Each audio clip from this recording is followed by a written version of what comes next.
Friends, welcome to meaning in Gujarati channel. Strict શબ્દનો અર્થ સખત, કડક, કઠોર, ચોક્કસ, ચોકસાઈપૂર્વક વ્યાખ્યા કરેલું કે હદ બાંધેલું, ઢીલાશ કે નરમાશ વિનાનું થાય છે.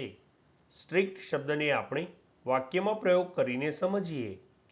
The teacher is very strict, અર્થાત શિક્ષક ખૂબ કડક છે.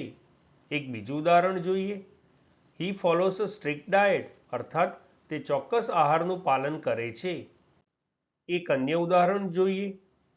His boss is extremely strict, અર્થાત તેનો બોસ ખૂબ જ કઠોર છે. ફ્રેન્ડ્સ, વધુ માહિતી માટે અમારી વેબસાઇટ meaninginggujarati.com ની મુલાકાત જરૂરથી લેજો. અને ચેનલ પર બીજી વિડીયો છે જે તમે જોઈ શકો છો, અને ચેનલને લાઇક, શેર, સબસ્ક્રાઇબ અને કોમેન્ટ કરવાનું ભૂલશો નહીં.